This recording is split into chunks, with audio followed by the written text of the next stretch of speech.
One. So, hello guys and welcome to Front Foot Official, and today we have a really special guest in Saba Karim sir, who is a former Indian cricketer himself, is a commentator right now, and also was the part of the BCCI management a few years back. So we are really honored to have him today, and I also have Achishman Bhaiya today with me. So welcome Saba Karim sir today, and it's an honor for us to have you. Thank you, Arnav. Thank you so much. I look forward to this discussion on cricket and Indian team performance. Okay, first of all, welcome to you, sir, as Arnav also welcomed you. So, thank you so much for coming to the show.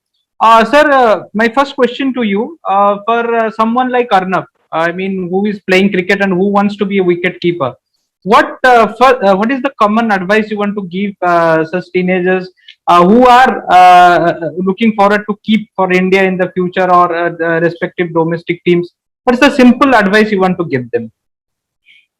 Simple advice would be very difficult for me to comment from here, but to work on your technique at this stage, learn the basics of wicket keeping, and more important than that is to enjoy your skill. I think for a wicket keeper, it is such a tough assignment, so you have to keep that in mind. If you enjoy practicing your wicket keeping skills, if you enjoy being a wicket keeper, that will really help you to grow, because keeping you require technique, but more important is that you need to have that kind of confidence to become a good keeper. And I think the biggest advantage for a wicket keeper is that you can also, it is like you need to be an all-rounder. So one skill helps the other skill to grow. So for Arnav, that is my message to you. You're a wicket keeper, so you should also work on your batting skill, so that one skill helps the other. So I suppose, look at what is happening to Rishabh Pant now. He's keeping very well, but he's not scoring runs. But now finally he has been able to get some runs. And all that happens because of the confidence he gets from his wicket keeping. So because he has kept very well in the entire test series, that has helped him to grow in confidence. And eventually he is able to do well with the bat also. Yes, sir. Sir, my next question is that what is the difference in keeping in India compared to the Sena countries? You would have seen the difference, Mihape, because in India, generally you play on wickets that offer decent bounce, and there are more favorable towards spinners. So you hone your skills against spin bowling, but abroad, especially in Sena countries, the ball moves a lot. If you notice in England, you see how Johnny Bairstow and Rishabh Pant had to keep wickets, because in India the ball wobbles after it has crossed the stump. There are late movement in England, and maybe in South Africa, maybe in New Zealand, not in South Africa and in Australia, but in New Zealand and in England, there is a very late movement after the ball has crossed the stump. So one has to be very steady, one has to be very stable before you collect the ball. So I think in Sena countries, in England and in New Zealand, as a wicket keeper, you have to remember that when you're collecting the ball, you should cover the line of the movement, and your head should be under the eye. So even if there is a late movement, you can always move your gloves towards that direction and collect the ball. Okay. Sir, you have done some great stumping and taken some fantastic catches. So which is that one catch or stumping that comes to your mind? For example, I'm asking you now. So which one comes to your mind first? I mean, it could have changed the momentum of the game. So any such memories? I think we were playing a one-day game in West Indies, and I think it was one of the West Indian number 3 bat, and I don't recall his name at all. And I took a catch of Abby Kuruvilla in front of first or second slip, something like that. And that was way back in 1997. This was, I think, in Port of Spain. So that I remember very well. And then, stumping down the leg side of Anil Kumble. Anil Kumble, as all of you know, is very quick off the wicket. Yeah. But I was able to move swiftly and collect that ball and effect the stumping. So these two victims are very special to me. Okay, sir. Okay, Arnav, you can ask about IPL and the World T20 probable squad or any predictions. Yeah. Yeah, sir. So, in the World T20, we don't know the squad which is coming right now as of now. But what would be a squad which you would feel should be suitable? Your sort of a probable squad you would have. It should be quite similar to the kind of team we had picked for the home series against England. If you recall, we played a T20 series against England, and most of the players who have picked, I would see a similar kind of same kind of players even for World Cup T20. I do not expect too many changes. One will always have to remember about the fitness of those players. For instance, maybe Washington Sundar may not be fit, so he may not be included.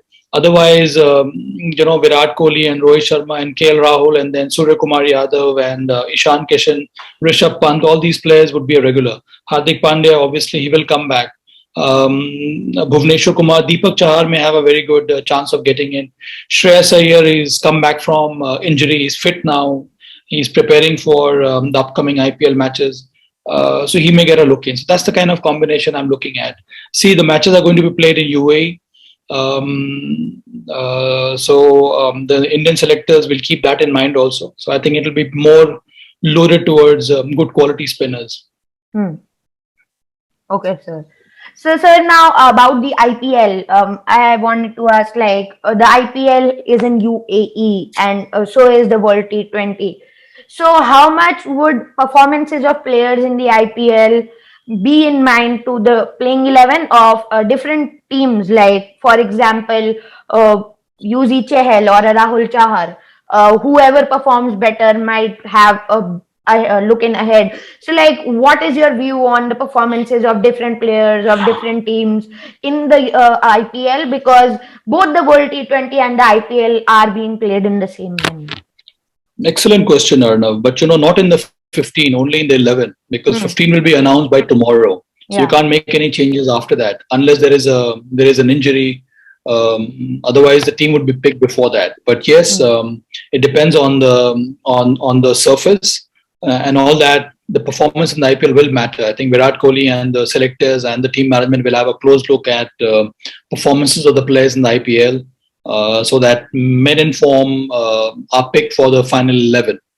So that is a strong possibility. That is why it is a great opportunity for all those who are in the 15 to do well so that they're able to get in the 11. So that's the way the players should approach the IPL. But you know what? All these players are very smart. They work very hard. And for them at this stage, it is important for them to do well for their respective franchise. And I think once they would be looking to become match winners for their respective franchise, and make them win the IPL. Yeah. Sir, okay. Sir, one more question is that how do you think the players manage the workload? I mean, test series is concluded, then they go and play the IPL and then the World T20. And if any injury happens, it's really going to cost India. So what's your point on it and what's your advice to a player? We have a very strong support staff system now in the Indian side. We have 2 physios, we have 2 trainers, and they work closely with all the players. They monitor their fitness levels. If you notice, most of the players, they use a training device. They wear a training device, so that monitors the entire workload. So now the Indian team and the players are in a position to understand about their body. Plus, as I mentioned earlier, they have a support staff. They have the physio and the trainer to tell them how much to train, when not to train. How much. It is also about workload management. So they're able to understand all that, and their fitness levels are being monitored on a regular basis. So the moment the trainer and the physio feel that the workload has gone up, then the training sessions come down. Or when they feel that a player is coming out of injury, then accordingly the rehab takes place and then sessions are organized for them. So it's all done in a very scientific manner. I've come to a stage where if the trainer and the physio feel that to take precautionary measures in this. So in case the trainer feels that okay, one more match, if a pace bowler plays, then he may break down. That's the time when they advise rest. So then it depends on the team management. That is how it is. It is also well organized these days. Yeah. Yeah. Now coming back to the test series, my last question is that this test series is not yet over. Yet we have to play one match at Manchester. If India wins this series, will you consider this to be the greatest year in the history of Indian cricket? Because 2 away series wins, one in Australia one in England, and also we carry the badge as Ravi sir says 36 and currently the 78. But still we come back and we win. So will you consider it to be the greatest year in the history of Indian cricket? First up, I don't think there is a badge of honor that you're out for 36 and you're bowled out for 78. I don't think the Indian side was such a strong side should be batting like that. Great teams don't behave like that. Great teams are very consistent in their performance. Why do we need a comeback? The Indian side should not require a comeback. We should always remain on top. And I don't want to compare teams of different era because teams of previous era or previous generation, they had their own set of players. They had such great quality. Just imagine 50 years back, we won a test match in Oval, and it has taken us so many years to win a test match here. So it would not be fair on me to compare different generation of players. I think they have brought so much to the table. They have given us some great joys. And I would not like to, term this as the best year. What about, India 1976 when we beat the mighty West Indians in West Indies? So and then we came back and we won a series in England. So there are, different players have different set of ideas, and teams overall have done very well. It's good to see that this Indian team has started to win abroad, and I think that is a remarkable achievement, and that also with some kind of consistency. So I would look at it like that, but the game keeps evolving, and I expect many more, stellar performances from this current Indian lineup. Thank you so much, sir. Thank you. Thank you so much. So now, thank you. Yeah. So my final question is like basically now in the next game at Manchester. How do you expect the England team to come? Like, will they come like roaring back, like they came at Leeds Headingley? Like, how will it be? Like, first of all, it's all up to the weather. Will it permit a good match? Because, like, at Old Trafford, Manchester, like the things are looking pretty gloomy as of now because the weather is looking like it can be washout. So, yeah, so like at we'll 2 have to days wait and washout, watch for not that. like 5 days washout, but But as cricket fans and as former cricketers, we expect a good fight because you want a good test match, like the way it happened in this test match. So winning, obviously, because we are cricket fans and we are Indian cricket fans, we want our side to win. But eventually, for the growth of Test cricket, I think it would be wonderful to watch a match where there is some very strong competition. So that is what brings the best out of great players. I mean, look at the battle with Virat Kohli and James Anderson, or Jasprit Bumrah bowling to the English batters, and that is what Test cricket is all about. So it's a huge challenge ahead for England. But this Test series has seen so many ups and downs. So I do expect England to come back strongly. But do they have the resources to come back strongly? Except for their pace bowling attack, the batting looks pretty depleted to me. There is no security in the side. They have so many young players coming in, and none of them have performed well for England. So eventually, it'll boil down to Joe Root's batting. So there is some kind of a mismatch, but I do expect England to come back and give a fight to India.